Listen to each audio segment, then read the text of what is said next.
Jaya Radha Madhava Kunja Bihari. Jaya Radha Madhava Kunja Bihari. Gopijana Vallabha Girivaradari. Jaya Gopijana Vallabha Girivaradari. Yashodanandana Rajajanarana. Yashodanandana Rajajanarana. Yamuna Tira Vanachari. Yamuna Tira Vanachari. Jaya Radha Madhava Kunja Bihari. Jaya Gopijana Vallabha Girivaradari. Yashodanandana Rajajanaranjana. Jamunatira Vanachari. Jaya Radha Madhava Kunja Bihari. Jaya Gopijana Vallabha Girivaradari. Yashodanandana Brajajanaranjana. Yamunatira Vanachari. Yamunatira Vanachari. Jaya Radha Madhava Kunja Bihari. Jaya Radha Madhava Kunja Bihari. Hare Krishna, Srila Prabhupada Ki Jai. Reverências Sérgio Azevedo, Sérgio Pacheco, nosso querido Sanatana Dharma Dasa. Reverências. Vamos lá. Sexta-feira, 7 de agosto de 2026, e a ISKCON Rio de Janeiro está aí para fazer mais uma transmissão, leitura do Srimad Bhagavatam, quarto canto, capítulo 4, intitulado Sati abandona o corpo. Vou ler o verso número 13. Ok? Om Namo Bhagavate Vasudevaya. Om Namo Bhagavate Vasudevaya. Om Namo Bhagavate Vasudevaya. Narayana Namaskritya Naranchaiva Narottamam Devim Saraswatim Vyasam Tato Jayanudiraye. Antes de se recitar este Srimad Bhagavatam, que é o verdadeiro meio de conquista, deve-se oferecer respeitosas reverências à suprema personalidade de Deus, Narayana. A Narayanarishi, o ser humano supremo, a mãe Saraswati, deusa da sabedoria. Reverências também a Srila Vyasadeva, o compilador dos Vedas, e muitas reverências a Srila Prabhupada, o propagador de todo esse conhecimento. Jagadguru Srila Prabhupada Ki Jai. Então vamos lá. O verso 13. Jai Haridarshana, reverências. Verso 13 fala assim: Nascharyan etaryadasu Nascharyan etaryadasatsu sarvada Mahadvirinda kunapatma vadishu Sershan Mahapurusha Padapan subir Nirasta Tejasu Tadeva Shobanam. Não, Ascharyan, admirável, etat, isto, yat, que, asatsu, mal, sarvada, sempre, mahat, vininda, a zombaria com grandes almas, kunapa, atma, vadishu, entre aqueles que aceitaram o corpo morto como o eu.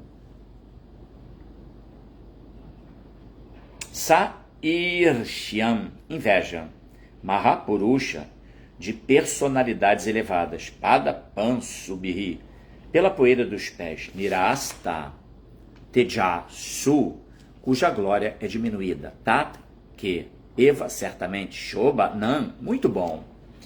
Tradução e significados dados por sua divina graça, Srila Prabhupada, aqui, Jai Srila Prabhupada. Haribol Ananta Krishna, também Otávio Daniel, nosso querido Ojasvi Dasa. Sejam bem-vindos, tá? Aqui uma audiência de grandes devotos. Vamos lá. Não é de admirar que pessoas que aceitaram o corpo material transitório como o eu, ocupem-se sempre em zombar das grandes almas. Tal inveja da parte de pessoas materialistas é muito boa, porque é assim que elas caem. Elas são rebaixadas pela poeira dos pés de lótus de personalidades elevadas. Vamos ao significado de Srila Prabhupada. Tudo depende da força do recebedor. Por exemplo, devido aos escaldantes raios do sol, muitos vegetais e flores secam, mas outros crescem exuberantemente. Assim, é o recebedor que causa o crescimento ou a degeneração. De modo semelhante, Mariyasan Pada Rajo Bishekam, a poeira dos pés de lótus de personalidades elevadas, oferece todo o bem para o recebedor, mas a mesma poeira pode também causar danos. Aqueles que são ofensores aos pés de lótus de uma personalidade elevada secam. Suas qualidades divinas diminuem. Uma grande alma pode perdoar ofensas, mas Krishna não perdoa ofensas à poeira dos pés dessa grande alma, assim como alguém pode tolerar o calor escaldante do sol sobre sua cabeça, mas não pode tolerar o mesmo calor escaldante sob seus pés. Muito boa analogia de Prabhupada, hein? Um ofensor descamba cada vez mais. Portanto, ele, naturalmente, continua a cometer ofensas aos pés da grande alma. As ofensas são geralmente cometidas por pessoas que se identificam falsamente com o corpo impermanente. O rei Daksha estava profundamente absorto em falsa concepção porque identificava o corpo com a alma. Ele ofendeu os pés de lótus do Sr. Shiva porque achava que seu corpo, sendo o pai do corpo de Sati, era superior ao de Shiva. Geralmente os homens menos inteligentes confundem as coisas dessa maneira e agem dentro do conceito corpóreo da vida. Assim eles estão sujeitos a cometer cada vez mais ofensas aos pés de lótus das grandes almas. Considera-se que quem tem tal conceito de vida está na classe de animais como vacas e asnos. Srila Prabhupada Ki Jai. Om Agyanati Mirandasya Gyananjana Shalakaya Chakshurumiritam Jena Tasmai Shri Gurave Namaha. Shri Chaitanya Manobishtam Staptam Yena Bhutale Swayam Rupa Kadadmahyanda Datishwa Padantikam Namam Vishnu Padaya Krishna Prestaya Bhutale Shrimati Bhaktivedanta Swami Nitinamine Sirupa Si Sanatana Bhatta Raghunatha Siddhiva Gopal Bhatta Dasa Raghunatha Sadhu Goswami Prabhuski Jai Vanchakal Patarubhyascha Kripa Sindhu Vyaivacha Patitanam Pavanebhyo Vaishnavebhyo Namo Namaha Jaya Sri Krishna Chaitanya Prabhu Nityananda Shri Advaita Gadadhara Shivasadi Gora Bhakta Vrinda Hare Krishna Krishna Krishna Hare Hare Hare Ram Ram Ram Hare Hare. Então, mais uma vez, boas-vindas a todos vocês que acompanham aqui pelo nosso canal do Facebook, transmito também aqui pelo Instagram. Então, temos aqui um tema bastante importante, o qual todos devemos relevar na nossa jornada espiritual, que é nos precavermos contra as ofensas cometidas a grandes almas. Tá? E como Prabhupada menciona aqui, a ofensa, ela é resultante sempre de uma equivocada concepção de vida, identificação com o corpo material e com os atributos desse corpo. Tá? Então, Krishna, ele, no Bhagavad Gita, Arjuna indaga de Krishna, né? Por que uma pessoa, ela age pecaminosamente mesmo contra a sua vontade? Essa é uma questão, assim, uma perplexidade que a Arjuna manifesta, né? Como pode, né? A pessoa está ali, tem até um estado de consciência, mas ela é impulsionada, né, de modo irracional a cometer atividades pecaminosas. Que força é essa, né, que arrasta uma pessoa para a prática de atividades inapropriadas? E Krishna vai responder, né? Kama esha, Krodha esha, Rajaguna Samud Bhava.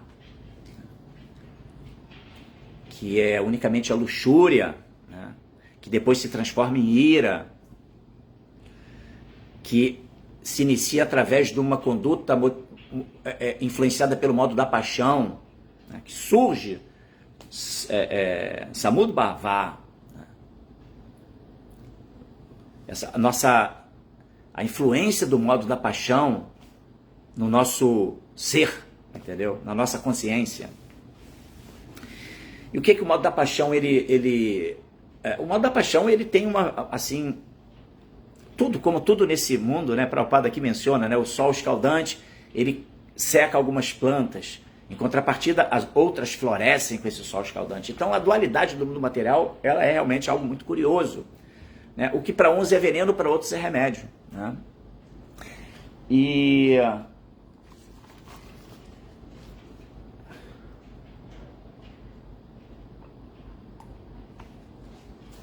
então, o modo da paixão, ele se notabiliza como uma influência que pode ser muito positiva, uma vez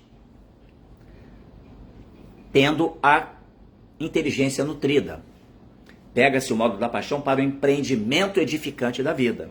Utiliza-se esse impulso criador, né, o impulso pelo empreendimento, como uma ferramenta para você poder seguir sua jornada espiritual, edificando sua vida e, obviamente, também provendo as necessidades da vida, né? Mas aí você canaliza o modo da paixão para fins edificantes. Mas, por outro lado, esse mesmo modo da paixão é ele que pode nos arrastar, uma vez que ele esteja focado, uma consciência não muito bem nutrida, uma inteligência Buddhi Yoga não manifestada na pessoa, ela vai naturalmente ter a tendência do quê? Da gratificação sensorial, do desfrute. Então, por isso, o modo da paixão é ali o fiel da balança, né? Como ele é utilizado vai determinar o quão poderemos avançar espiritualmente ou o quanto poderemos nos degradar nessa existência material, tá? Então, quando Krishna fala Kama esha, Krodha esha, Rajaguna Samud Bhava, então ele está dando aí o toque, né, de qual é primeiro, controlar o modo da paixão. Não ser controlado pelo modo da paixão, mas controlá-lo e utilizá-lo em benefício próprio para o desenvolvimento espiritual, né? E qual é o primeiro elemento, né, que vai gerar, né, a má utilização do modo da paixão, né? No caso, nem má utilização, ser moldado pelo modo da paixão e não se moldar fazendo uso do modo da paixão para fins edificantes. É a luxúria. Entendeu? É a pessoa quando ela está identificada com o conceito corpóreo da vida, com o conceito do personagem que a pessoa está vivenciando, o status que ela pode estar carregando em razão de suas qualificações materiais, né? Não é incomum a gente ver aí pessoas que são supostamente bem situadas na vida material. Sim, bem situadas na vida material, a gente pode dizer assim, né? Uma pessoa de bom nível acadêmico, às vezes com formações, assim, por exemplo, tem um caso recente de um desembargador que foi parado numa blitz de uma lei seca. Lei seca é acho que é no Brasil todo, né? Não só no Rio de Janeiro, que é aquelas inspeções que se fazem nos motoristas de surpresa para pegá-los embriagados, para tentar reduzir os acidentes, né? Então, numa ocasião, numa lei seca dessa, um desembargador foi parado e ele estava, assim, nitidamente embriagado. Mas aí ele quis usar do seu crachá, né, dos seus atributos materiais, para subestimar os agentes da lei seca. Quem você pensa que eu sou? Eu sou desembargador. Quer dizer, em vez de ele dar o exemplo, né, se ele é o desembargador, aquele que julga, que promove a execução das leis, então ele deveria também ser um acharya no sentido de dar bom exemplo, né, em termos de aceitação das leis. Então ele quis se impor. Então isso é uma característica clara de uma pessoa ignorante. Apesar da sua qualificação material, uma pessoa completamente ignorante acerca das suas atribuições como uma alma espiritual, como um ser, um cidadão digno, que deve ser digno e que deve cumprir o Dharma perante, mesmo esse Dharma mundano, tá? Os cuidados, o zelo que se deve ter na hora de dirigir um automóvel, né? Então isso é uma situação clássica que denota como que a pessoa é ignorante. Então, às vezes, ela tem um monte de diplomas, um monte de condecorações materiais, formada lá nas universidades mais renomadas do planeta, Harvard, enfim. Mas, no entanto, não está vendo a cor da bola, entendeu?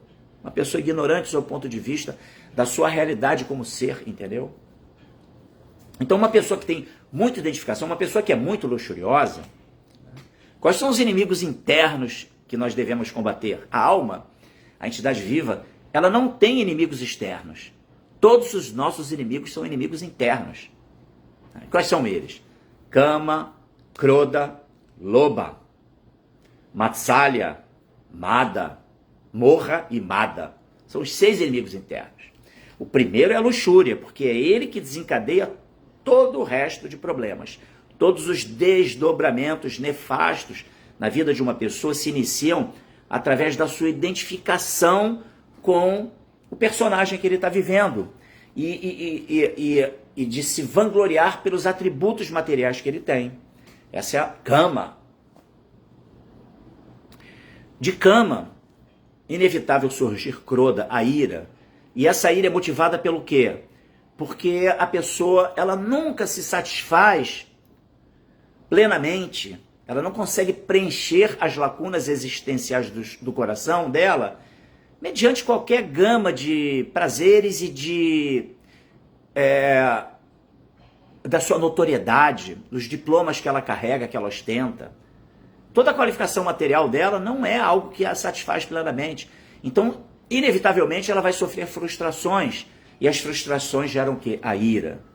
A pessoa faz um planejamento de uma viagem, e aí, de repente, a viagem não pôde acontecer, teve um problema na companhia aérea, não vai ter o voo. Aí a pessoa estava desejosa daquele intento que ela programou. Luxúria, desejo de, claro, não é uma viagem para fins edificantes, né? Uma viagem meramente para gratificação sensorial. Aí não vai poder viajar. Aí pronto, fica irada. Ira. Loba é outro inimigo interno, que é a cobiça, pessoa cobiçosa, uma pessoa que tem Kama acentuado, ou seja, que ela é luxuriosa, ela tem a tendência a ficar irada e ela tem a tendência, naturalmente, de ser cobiçosa. Ela quer mais dentro do viés da material, entendeu? Materialista, né? Uma pessoa materialista, entendeu? E porque ela é gananciosa, porque ela é cobiçosa, ela está sempre olhando o outro como referência daquilo que ela não tem. Então ela inveja o outro. Entendeu? Ah, eu tenho aqui isso tudo, mas fulano tem algo mais do que eu. E tudo se inicia lá com Kama, com a luxúria, né? Com essa tendência de se achar como sendo o ser que tudo gira em torno de si. E que você deve desfrutar de tudo nesse mundo e que a meta da vida é a desfrute, é a gratificação sensorial, essa propaganda enganosa do mundo material. Né? Então, ou seja, luxúria, a tendência a ficar irada, a ganância, a cobiça e matsalya, invejar os outros, invejar aqueles que têm mais atributos do que nós, não só bens materiais, como também atributos no sentido de qualificações mundanas. Né? A pessoa é um juiz, mas o fulano é um desembargador. Então o juiz já inveja o desembargador. E assim vai. Esse é o mundo material. Né? Então, e aí qual é o outro inimigo interno? O quinto inimigo interno, Moha. Ilusão. A pessoa se ilude com tudo isso, fica presa a esses conceitos de vida corpórea, da ostentação que se deve perseguir nesse mundo, e, consequentemente, ela pode ingressar no grande mundo da loucura, entendeu? Mada. Né? Então, esse é o caso de Daksha. Daksha, ele é investido de poderes, né? Uma pessoa, um grande realizador de jágyas, né? O melhor.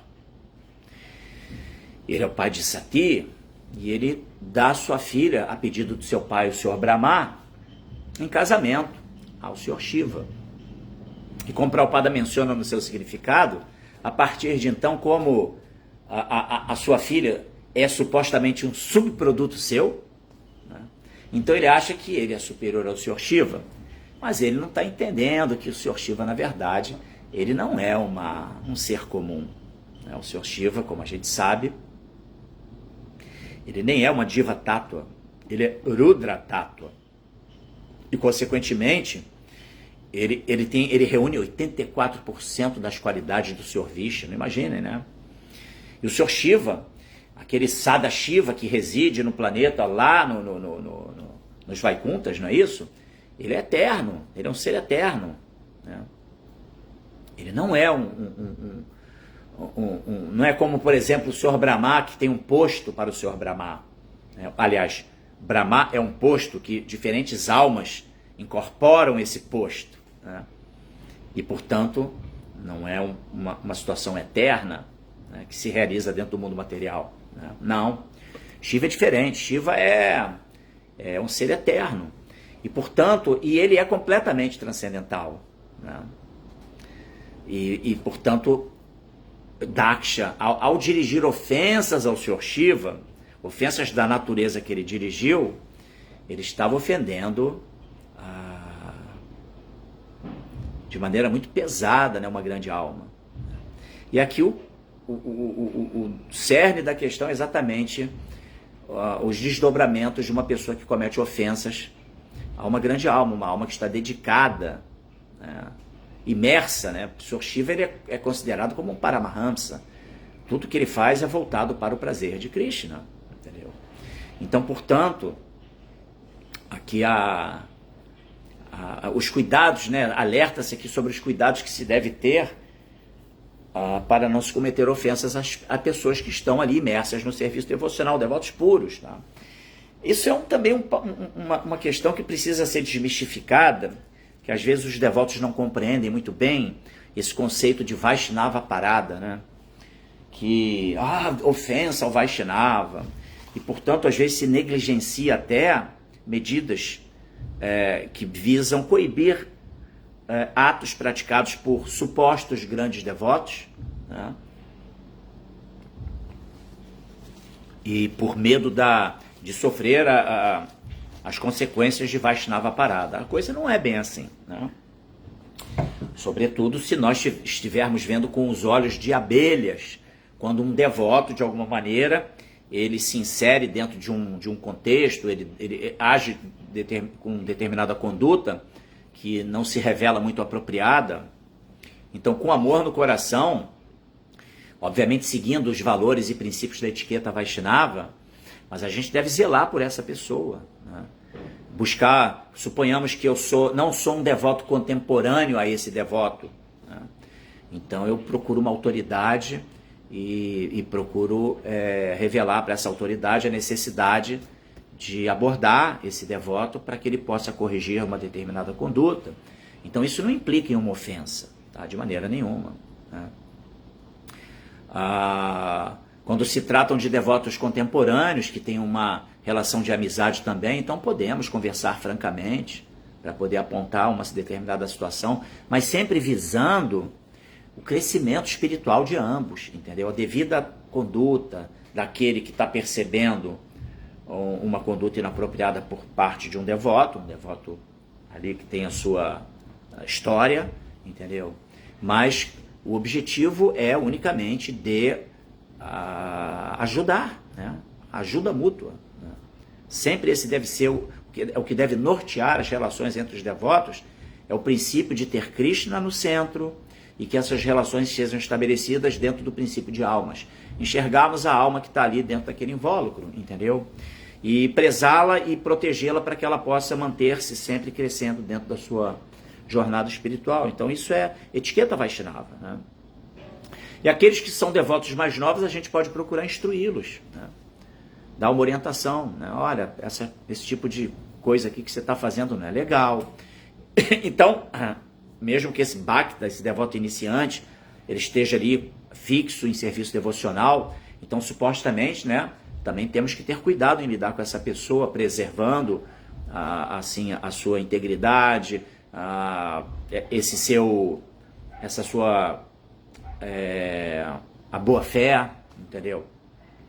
Mas a gente pode sempre procurar orientar para o quê? Para o desenvolvimento espiritual. Agora, então esse é o fio ali da meada, né? O fio da meada não, o fio da navalha, né? Que vai dividir entre você dirigir uma ofensa por inveja ou você está buscando a proteção daquela pessoa para que ela possa corrigir uma determinada conduta. Então, Vaishnava Parada se caracteriza quando a gente está querendo ofender por ofender. Isso em razão de uma inveja que a gente tem de uma determinada pessoa, entendeu? Isso não é nada satisfatório. Aí tem a história de Durvasa Muni, né? Durvasa Muni, ele é um grande yogi, né? Muito poderoso. E ele foi visitar Ambarisha Maharaja, né? E quando chegou lá nos aposentos de Ambarisha Maharaja, na casa de Ambarisha Maharaja, era um dia de quebra de jejum de Ekadasi, né? O Ekadasi são aqueles jejuns de leguminosas, cereais, de grãos que são feitos 11 dias depois da lua cheia, 11 dias depois da lua nova. E no dia seguinte tem-se então que quebrar o jejum e orienta-se que se quebre o jejum dentro de um horário específico e tal. Então, Durvasa Muni visitou Ambarisha Maharaja no dia de quebra de jejum. E tão logo ele chegou, o Ambarisha Maharaja recebeu Durvasa Muni, de acordo com a etiqueta que se recebe uma pessoa qualificada, um yogi, né, devoto. E só que Durvasa Muni, em vez de querer já receber o que é tradicional também, né, quando a gente recebe uma pessoa na nossa casa, a gente oferece um assento, a gente oferece algum tipo de bebida, um alimento, água, enfim, né, faz as honras da casa. Só que Durvasa Muni quis logo se banhar no rio, ali próximo, e se dirigiu ao rio para se banhar. E Ambarisha Maharaja ficou ali preocupado porque estava chegando o horário da quebra do jejum, né? E Durvasa Muni não retornava para que ele pudesse quebrar o jejum dentro do horário apropriado e tal. Recomenda-se, né, que a quebra do jejum ela é feita dentro de uma lacuna de tempo, de um horário normalmente, tipo de 6 da manhã até 8 horas, suponhamos, né? E aí, em razão disso, a Ambarisha Maharaj, muito consciente, né, uma pessoa muito dotada de muitas virtudes e sempre que usa de muita etiqueta, ele falou, poxa, eu tenho que quebrar o jejum, mas Durvasa Muni não retorna, está chegando a hora, vou fazer o seguinte, vou beber um pouco de água, para poder pelo menos já ter ingerido alguma coisa, mas sem necessariamente quebrar os jejuns, né, completamente, né, ingerindo alimento sólido, e quando Durvasa Muni chegar, eu vou comer também. E aí Durvasa Muni soube disso, né? E aí achou que foi uma grande ofensa de Ambarisha Maharaja ter ingerido água antes de receber, que aquilo representaria uma falta de etiqueta. E aí Durvasa Muni arranca um fio de cabelo, joga na terra e dali surge um grande monstro a perseguir Ambarisha Maharaja. Se eu não me engano, é essa a história. E aí, imediatamente, o Senhor Vishnu, né, muito querido, assim, um bem-querente, Ambarisha Maharaja era muito querido pelo Senhor Vishnu em razão de ser um grande devoto. Então, Vishnu lança a sua Sudarshana Chakra, a sua arma atômica, o disco atômico, que começa a perseguir Durvasa Muni.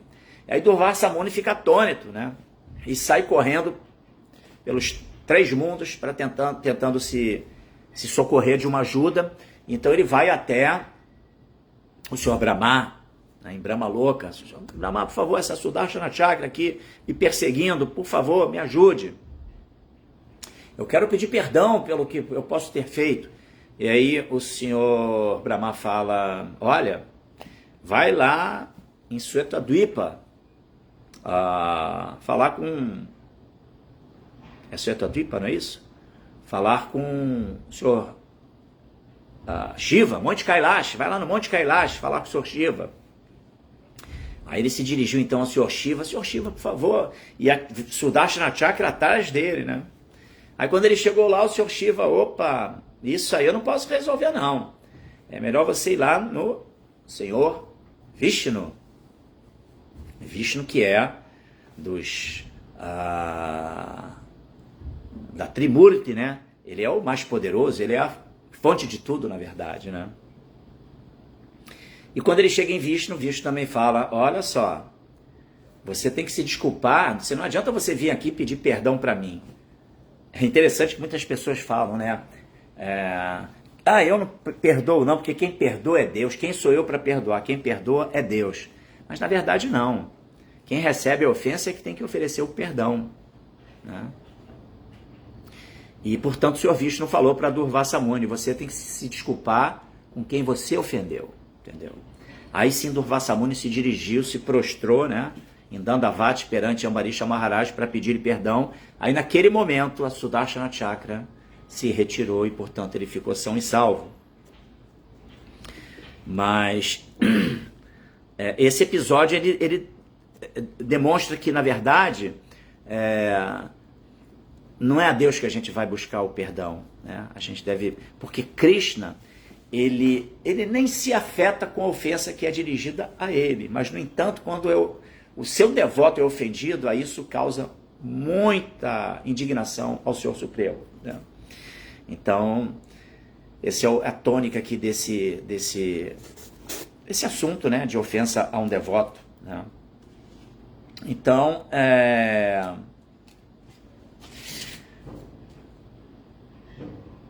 deixa eu ver aqui os comentários de vocês. Esse verso ele não tem assim muitos pontos filosóficos, né? Ele se reserva basicamente essa questão da ofensa. Maravilhosas as analogias que Prabhupada faz aqui com relação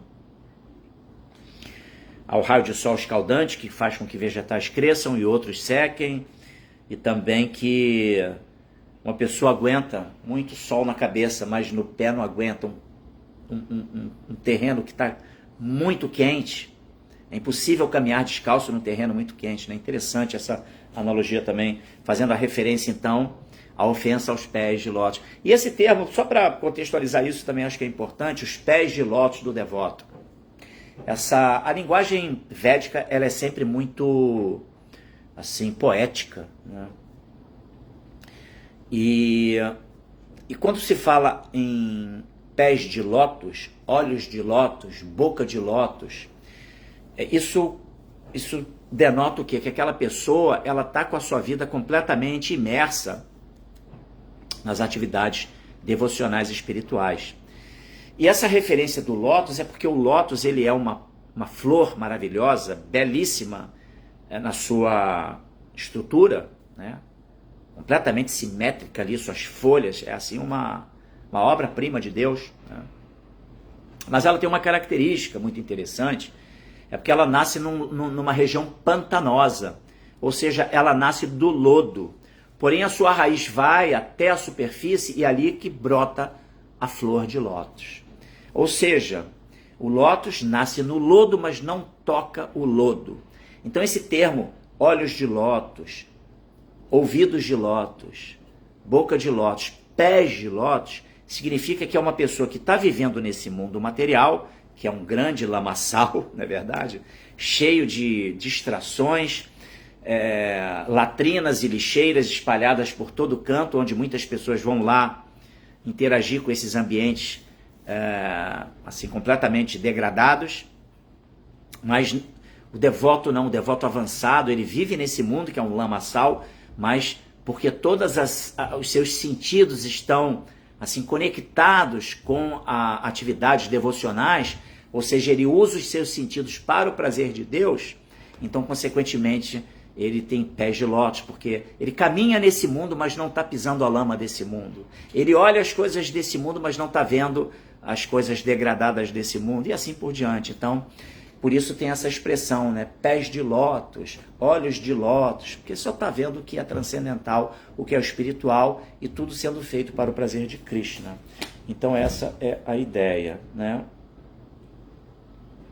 Então, temos aqui a Bhaktinval também, que se faz presente, Ananta Krishna, Haribol, Ojaswi, Luiz Goulart, Luiz Rocha Goulart, Sundarang, bom dia, Hare Krishna, glórias a Srila Prabhupada. E aqui o Ojaswi comenta, tornou-se natural, entre parênteses ele coloca, o que não é da alma, ficar mais forte e abusar dessa força contra os menos fortes. Essa é uma característica da alma condicionada. Ele continua, o ideal é ser mais forte como Maharaj Parikshit e servir os seus súditos para facilitar a eles a oportunidade de se reconectarem com Krishna. Aqui você colocou exatamente qual é o mote da vida, né? Que é servir, né? Servir a todos para que todos possam crescer espiritualmente. Hare Krishna Vanusa Inácio Vraja. Então é isso, né? A atitude mútua de serviço é isso que ilumina em prol do prazer de Krishna, né? Agora, sem dúvida, né? Quando existe superioridade entre seres, aí são duas portas que surgem, uma porta da exploração e a porta da proteção. É assim? Por exemplo, hoje em dia a gente observa que já há um tempo já se vem falando muito sobre um fenômeno chamado especismo. O que é o especismo? É o ser humano tão poderoso em relação aos demais seres viventes desse plano de existência material, e ao invés dele proteger os seus irmãos mais fracos, ele explora, mata os animais, se julga no direito, imagine, né, no direito de aprisionar animais, que são almas espirituais vivenciando a experiência em invólucros inferiores em relação ao invólucro humano, não é verdade? E prende os animais, alimenta para depois poder matá-los e comercializar a carne, essa coisa toda, essa carnificina, essa atividade demoníaca que é a alimentação carnívora, né? E então, quer dizer, um ser supostamente superior, né? Quer dizer, ele tem uma superioridade biológica, sim, né? Porque tem inteligência, tem o seu discernimento, a capacidade de organizar as coisas, para explorar esses outros seres, né? Mas aí usa-se esse caminho, essa porta errada da exploração, né? E daí vem uma série de desdobramentos muito desafortunados dentro do seio da sociedade humana. A Prabhupada fala muito sobre isso, sobre os desdobramentos dessa escolha do homem, da sociedade humana, de explorar dessa maneira e de promover essa carnificina contra os animais, entendeu?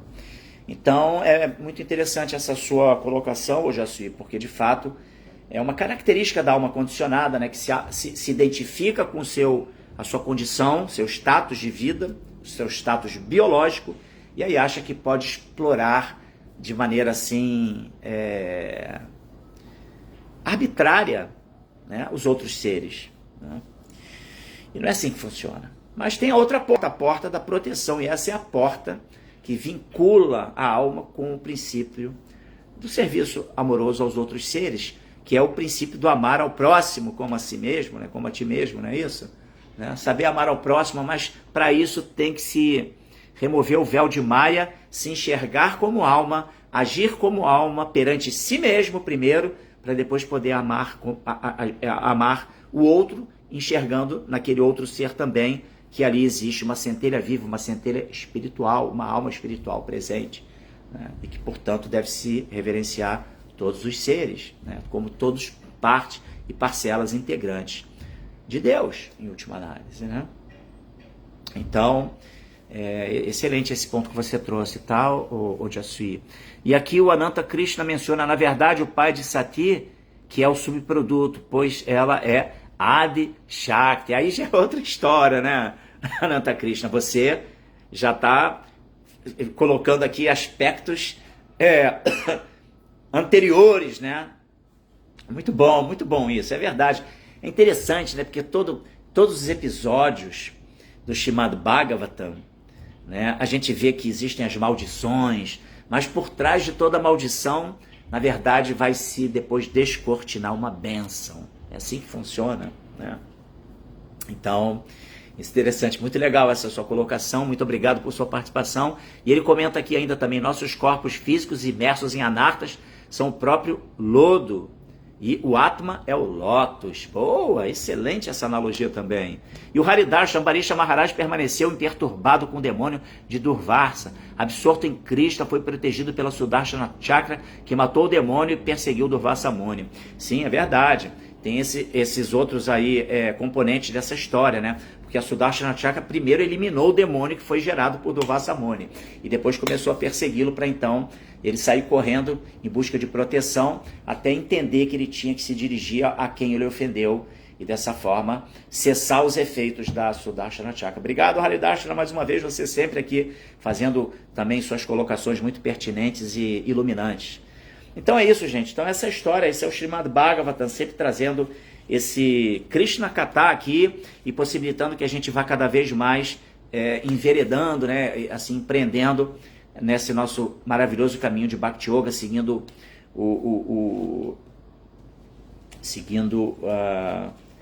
o nosso Sadhana Bhakti, tão importante para a nossa caminhada. Não é isso?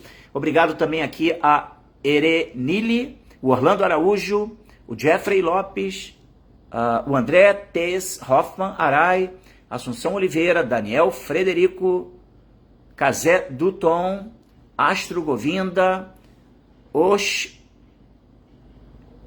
Ivastava e Bhakti Yoga, que se conectaram aqui através do canal do Instagram e que certamente pegaram um pouquinho desse néctar que são os significados Bhaktivedanta de Srila Prabhupada. Vou ficando por aqui desejando a todos vocês um final de semana maravilhoso em consciência de Krishna e que a gente possa, assim, cada vez mais seguindo, né, nessa toada, né, da vida espiritual. Obrigado a todos. Hare Krishna, Srila Prabhupada aqui. Jai.